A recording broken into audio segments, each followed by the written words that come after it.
Today, we're diving into something pretty profound, a kind of timeless manual for mastering our own inner world. It's all based on the classic text, Purification of the Heart, which is basically a guide to diagnosing and curing the spiritual issues that affect all of us. And believe me, it starts in a place you would never, ever expect. You'd think a guide about inner peace would start somewhere quiet, right? Like a monastery or a meditation retreat. But nope. We're going to start with one of the most famous social justice movements in history, because buried inside it is a secret about how real change actually happens. Get this. This quote is from Martin Luther King Jr. himself. He's laying out his strategy for nonviolent protest, and before they ever took a single step onto the streets, he insisted on this deep, personal moment of self-examination. It's wild when you think about it. Just look at this framework. You figure out the facts, you try to negotiate, and then before you act, you do this thing called self-purification. It's a non-negotiable step that asks activists to look in the mirror before pointing any fingers. So the big idea here is that to change the world, you first have to change yourself. And that right there brings us to the heart of what we're talking about today. What did Dr. King actually mean by this? What does it really mean to purify the self? Well, to answer that, we need to turn to our source material. The whole idea behind this ancient wisdom is that the state of the world, all the good and all the bad, is just a direct reflection of what's going on inside our collective hearts. It's a really radical idea, but it's also incredibly empowering. This quote just nails the core premise. You think about war, greed, crime, we tend to see them as these big external problems. But this text says, those are just the symptoms. The actual disease, the source of it all, is hidden away in the human heart. So the book gives us this kind of spiritual diagnostic tool. It says there are really only 3 types of hearts. There's the heart that's alive and full of light. There's one that's spiritually dead, totally in the dark. And then there's the one in the middle, the diseased heart. It's a medical analogy, right? Just like your body can get sick, so can your spiritual heart.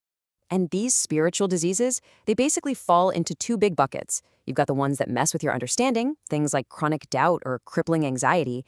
And then you've got the ones that come from your lower desires, greed, envy, lust. Let's make this real with a case study. We're going to start with one that I think we can all relate to, even if we don't want to admit it. Envy. That quiet, corrosive feeling that can just eat away at you. Now pay close attention to this definition because it's key.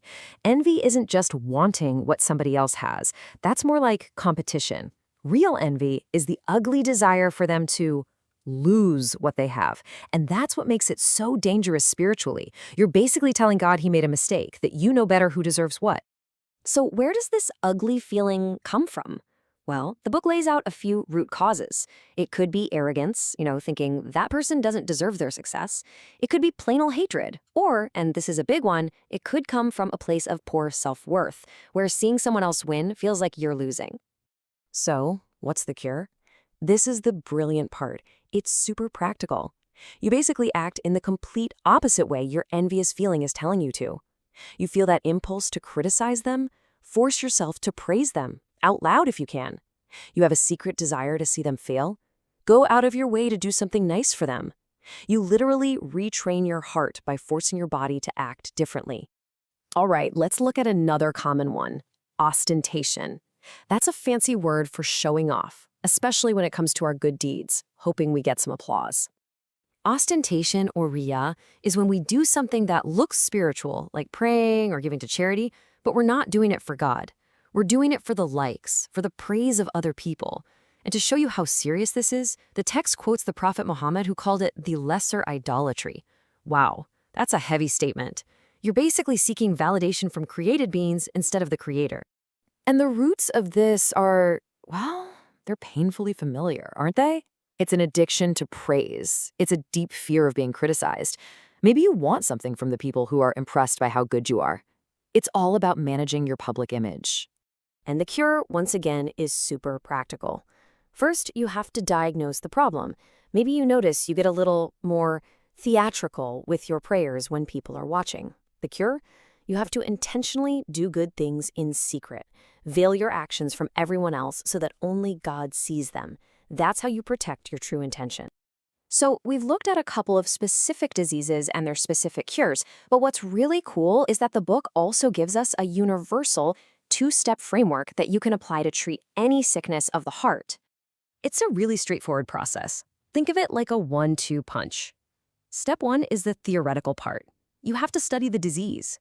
You learn to recognize it, you understand where it comes from, and you really get why it's so harmful to you. And step 2 is the practical part. You apply the cure. And as we've seen, that often means doing the exact opposite of what the disease is screaming at you to do. And this, my friends, brings us right back to where we started. When you apply this two-step method to your own heart, you're not just doing some navel-gazing self-help, you are literally engaging in that self-purification that Martin Luther King Jr. said was absolutely essential before you could even think about changing the world. This right here is the ultimate takeaway. I mean, let's be real. It's easy to feel powerless when you look at all the huge problems in the world. But this perspective says the most powerful thing you can possibly do is start with the one and only thing you have 100% control over, your own inner state. If you want to fix what's outside, you have to start by fixing what's inside. So we're going to leave you with this final thought. The core teaching here is that every single thing you do, every word you say, every action you take, it all springs from that invisible place inside you, your heart. And if that's true, then maybe the most important question any of us can ever ask ourselves is this: what is the real condition of my heart? And right now, what is it telling me to do?